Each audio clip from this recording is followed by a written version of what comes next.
हाय दोस्तों, भारतीय समाज में रहने वाला एक बुजुर्ग हो या जवान, अमीर हो या गरीब, चाहे वो मेल हो या फिर फीमेल, हर किसी के मुंह से आपने कभी न कभी सुना होगा कि इस समय सोने के क्या भाव है। कई बार वो सोने के कम भाव से सुनकर खुश हो जाता है, तो कई बार सोने के ज्यादा भाव सुनकर सदमे में चला जाता है और वो सोचता है कि हमारे फैमिली फंक्शन या शादी जैसी सेरेमनी आने वाली है और मैं सोना नहीं खरीद पाऊंगा क्योंकि वो बहुत महंगा है। मैं बात कर रहा हूँ सोने की, इस वाले सोने की नहीं, इस वाले की, जिसे गोल्ड भी कहा जाता है। आज का ये वीडियो स्पेशली गोल्ड के ऊपर होने वाला है, लेकिन उससे पहले मैं इस वीडियो के सारे टॉपिक्स आपको बता देता हूँ ताकि आपको लगे कि जिस वीडियो के हम लोग ढूंढ रहे थे फाइनली वो वीडियो मिल गया है। अपन शुरू से लेकर लास्ट तक सारे टॉपिक्स को क्लियर करेंगे, इसलिए आप वीडियो को लास्ट तक जरूर देखना। और अब बात करते हैं इस वीडियो के सारे टॉपिक्स के बारे में। इस वीडियो को मैंने 7 पार्ट के अंदर डिवाइड किया है। अब बात करते हैं वो 7 पार्ट कौन कौन से है। चलिए स्टेप बाय स्टेप समझते हैं कि वो पार्ट कौन कौन से है। सबसे पहले बात करेंगे कि सोने का ट्रेडिशनल इंपॉर्टेंस क्या है और ये किस तरह से सदियों से हमारे कल्चर का हिस्सा बना रहा। और इसके अगले भाग में अपन बात करेंगे कि सोने की इकोनॉमिकल सिक्योरिटी और इन्वेस्टमेंट क्या है। और उसके अगले पार्ट में अपन बात करेंगे कि सोने का ग्लोबल कॉन्टेक्स्ट क्या है, किस तरह से वो इंटरनेशनली काम करता है। और उसके भी अगले पार्ट में अपन बात करेंगे कि सोने की हिस्ट्री और लेगेसी क्या है। और इसके अलावा सोने के धार्मिक और सांस्कृतिक महत्व क्या है, इसको भी समझेंगे। और उसके बाद अपन बात करेंगे कि सोने की साइकोलॉजिकल अप्रोच क्या है। और उसके अगले भाग में अपन बात करेंगे कि ग्लोबल डायनेमिक्स में भारत का स्थान कौन सा है और उसकी क्या कंडीशन है। और उसके बाद में इस पूरे वीडियो का कंक्लूजन होगा। तो शुरू करते हैं इस वीडियो को।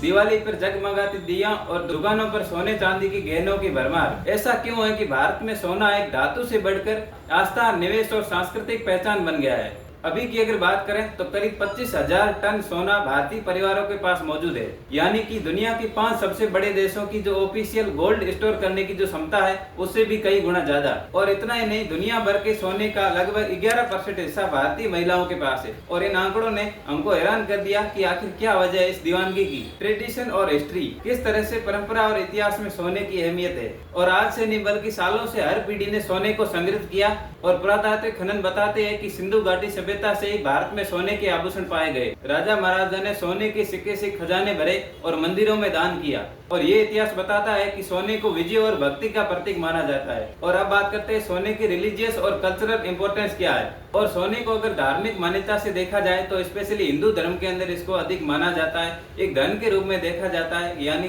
दिवाली, दशहरा, धनतेरस, अक्षय तृतीया जैसे त्योहार सोने की खरीदारी के लिए प्रमुख अवसर है। उदाहरण के लिए अक्षय तृतीया को काफी लोग सोना खरीदते हैं और इस दिन को शुभ माना जाता है। और इसलिए हर त्योहार में सोना खरीदकर घर में सुख और समृद्धि की कामना की जाती है। और इसके अलावा इंडिया में शादी और परिवार में सोने की भूमिका अहम है। इंडियन सोसाइटी में सोना दुल्हन की शोभा है और उसकी आर्थिक सुरक्षा का भी प्रतीक माना जाता है।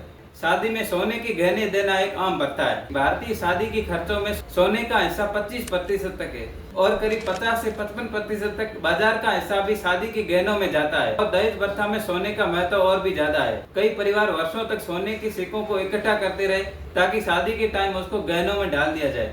और अब बात करते हैं इकोनॉमिकल सिक्योरिटी और इन्वेस्टमेंट का। भारत में सोना एक सुरक्षित बचत और इन्वेस्टमेंट माना जाता है। बैंक की फिक्र कम होती है और लोग मानते हैं कि सोना महंगाई के समय भी अपना मूल्य बनाए रखेगा। एक स्टडी के अनुसार इंडिया में सोना फाइनेंशियल शील्ड के रूप में काम करता है और इसे फाइनेंशियल क्राइसिस में सबसे नजदीकी ऑप्शन माना जाता है। और यही कारण है कि लोग त्योहार के समय सोना खरीदते हैं। ग्रामीण इलाकों में तो सोना एक बैंकिंग का ऑप्शन बन चुका है। वैसे भी 2020 से 2025 तक सोने की कीमतों में भारी उछाल आया है। अप्रैल 2025 में गोल्ड की कीमत $3,305 प्रति औंस थी, जबकि करीब एक साल पहले सोने की कीमत $2,331 थी। और इसका मतलब है कि सोने ने पिछले सालों में दोगुने से भी ज्यादा रिटर्न दिया है। और ग्लोबली अगर देखा जाए तो भारत दुनिया का दूसरा सबसे बड़ा सोने का कस्टमर है। घरेलू मांग इतनी है कि करीब 700 से 800 टन सोना हर साल इंपोर्ट किया जाता है। इससे भारत का व्यापार घाटा भी प्रभावित होता है। और उदाहरण के लिए साल 2023-24 में भारत ने करीब 795.25 टन सोना इंपोर्ट किया गया, जिसकी कीमत करीब 45 अरब $। थी। और इस भारी डिमांड की वजह से सोने का इंटरनेशनली रेट भी बढ़ता है। और कई तरह के इंटरनेशनली सेंट्रल बैंक भी सोने को फेसलेस करेंसी के रूप में खरीदते हैं। दुनिया भर के सेंट्रल बैंक 2023 तक मिलाकर 1037 टन सोना खरीद चुके हैं, जो दिखाता है कि सोना इंटरनेशनली स्तर पर भी महंगाई विरोधी संपत्ति है। और ग्लोबली अगर देखा जाए तो भारत दुनिया दुनिया का दूसरा सबसे बड़ा सोने का उपभोक्ता है। घरेलू मांग इतनी है कि हर साल करीब 700 से 800 टन सोना इंपोर्ट करना पड़ता है और इससे भारत का व्यापारिक घाटा भी होता है, जो दिखाता है कि सोना इंटरनेशनल रूप से भी महंगाई के खिलाफ एक संपत्ति है। दुनिया भर के जो सेंट्रल बैंक थे उन्होंने 2023 के अंदर 1037 टन सोना खरीद चुके हैं, जो दिखाता है कि सोना अंतर्राष्ट्रीय स्तर पर भी महंगाई के खिलाफ एक हथियार है। लेकिन इन सब बिंदुओं को अगर गहराई में जाने तो एक बात साफ हो जाती है कि भारत में सोना सिर्फ एक सामान्य वस्तु नहीं है, बल्कि आर्थिक निर्भरता, सांस्कृतिक विरासत और सामाजिक प्रथा का मिश्रण है। आइए इन सब पहलुओं को डिटेल में समझते हैं। प्राचीन भारत में सोने को संपूर्ण वैभव और आध्यात्मिकता का प्रतीक माना जाता था। सिंधु घाटी सभ्यता लगभग 2500 ईसा पूर्व खुदाई में सोने के बंटे मिले थे, जिससे पता चलता है कि उस समय में भी भारत में सोना काफी प्रचलित रहा और उस समय के जो राजा थे जैसे चोल, गुप्त और मौर्य जैसे बड़े बड़े साम्राज्यों ने मंदिरों और खजानों में सोना भरा था। इतिहास की कहानियों में लिखी बात है सिर्फ एक तथ्य नहीं बल्कि आज की सच्चाई है। जैसे 11वीं सदी के राजा चोल प्रथम ने जय चर्चा के अवसर पर भारी मात्रा में सोना चांदी मंदिरों को दान किया, जिससे पता चलता है कि राजा महाराजाओं के लिए सोना एक विजय का प्रतीक होता था। मंदिर वास्तुकला में भी सोने का अहम रोल रहा है। दक्षिण भारत के तिरुमला बालाजी का मंदिर इसका आनंद निलय सोने की चादर से ढका है, जो भक्तों की आस्थाओं को दर्शाता है। एक कहावत है कि सोने की पायल हो या मंदिर में सोने का घर, इनसे जुड़ी श्रद्धा आज भी बरकरार है। लेकिन इन सारी कहानियों से पता चलता है कि विरासत में सोने को बचाना हमारे लिए कितना जरूरी है। इसके अलावा जो सोना है उसकी रिलीजियस और कल्चरल इम्पोर्टेंस बहुत ज्यादा है। त्योहारों में सोने की खरीदारी भारतीय समाज के लिए आम है। इसे अक्षय तृतीया को अक्षय यानी कभी ना होने वाला, इसलिए लोग उस दिन ज्यादा सोना और चांदी खरीदते हैं। भारत में अगर शादी की बात हो तो सोने की ज्वेलरी के बिना अधूरी सी लगती है। एक स्टडी के मुताबिक शादी का जो टोटल खर्चा होता है उसका 1/4 हिस्सा तो सिर्फ सोने की ज्वेलरी की वजह से होता है। ये अनुमान सिर्फ एक आंकड़ा नहीं बल्कि हर घर में शादी के लिए सोने के गहने खरीदना आम बात हो गई है। ऑटो रिपोर्ट बताती है कि भारत में शादी में ज्वेलरी की मांग 50 से 55% तक है।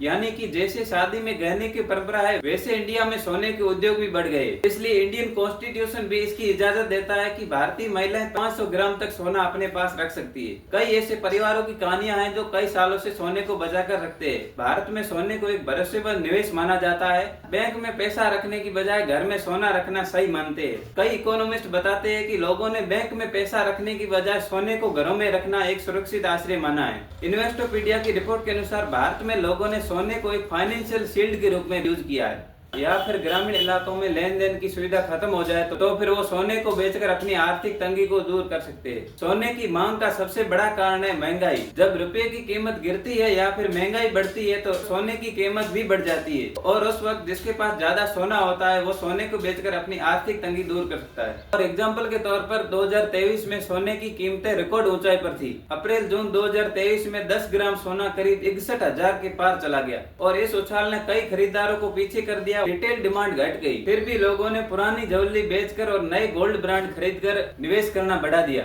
और वे सभी बताते हैं कि भारतीयों के लिए सोना एक मॉनेटरी इनस्टेबिलिटी वाला नहीं है बल्कि करेक्टिव इन्वेस्टमेंट है। आज के समय में करेंसी से भी ज्यादा लोग सोने की अदला बदली करते हैं और इकोनॉमिक्स की एक रिपोर्ट बताती है कि गोल्ड कॉइन और गोल्ड बार में इन्वेस्टमेंट कोरोना के बाद जोर पकड़ा है। वित्त वर्ष 2023 में गोल्ड की सेल में तो कमी आई लेकिन महंगाई की रफ्तार से ये इन्वेस्टमेंट सुरक्षित रहे। और इसके बाद अब बात करते हैं साइकोलॉजिकल फैक्टर की कि आखिर क्यों इंडियन लोग सोने को छोड़ नहीं पाते। कुछ साइकोलॉजिकल रीजन भी है जिसकी वजह से सोना हमारी मेंटल सिक्योरिटी का सिंबल भी बन गया है। कई इंटेलेक्चुअल बताते हैं कि सोने की चमक हमको मेंटल रूप से भी स्ट्रॉन्ग बनाती है। सोने का पास में होना ये यकीन दिलाता है कि मेरे पास कुछ बेचने के लिए है जो मुसीबत में मेरा साथ देगा। और इसके अलावा सोने को घरेलू स्तर पर रखने पर परिवार को एक वित्तीय जहाज मिल जाता है। एक और दिलचस्प पहलू है सामाजिक सम्मान। गांव या शहरों में सोने की चूड़ी या सोने की चैन पहनने वाले को ऊंचा दर्जा दिया जाता है। इसी वजह से सोना खरीदना सामाजिक सम्मान का एक प्रतीक बन गया है। और इसके बाद अपन बात करते हैं ग्लोबल डायनेमिक्स और भारत का स्थान। सोना अब सिर्फ अंदरूनी लोगों का नहीं बल्कि अंतर्राष्ट्रीय वित्त की दुनिया का अहम हिस्सा बन गया है। वर्ल्ड की बड़ी बड़ी इकोनॉमिक्स महंगाई के खिलाफ सोने का एक सुरक्षा के रूप में उपयोग करती है। दुनिया भर के सेंट्रल बैंक ने भी हाल ही के वर्षों में कई टन सोना खरीदा है। 2023 में करीब 1037 टन सोना उनके गोल्ड भंडार में जुड़ा है। सोना महंगाई और फाइनेंशियल क्राइसिस में उनकी मदद करता है और अपना मूल्य कभी नहीं खोता है। वैश्विक आंकड़े देखें तो भारत में सोना घर परिवारों को भी ऊंचा बनाता है। एक ईटी की रिपोर्ट बताती है कि भारतीय परिवारों के पास करीब 25,000 टन सोना है, जिसकी प्राइस करीब $2.4 ट्रिलियन है, लगभग 25 लाख करोड़ से भी ज्यादा। ये राशि करीब पाकिस्तान की टोटल जीडीपी से 6 गुना ज्यादा है। दुनिया भर के कई विकसित देशों की जीडीपी से अगर इसको कंपेयर करें तो लगभग इटली और कनाडा की जीडीपी के आसपास है।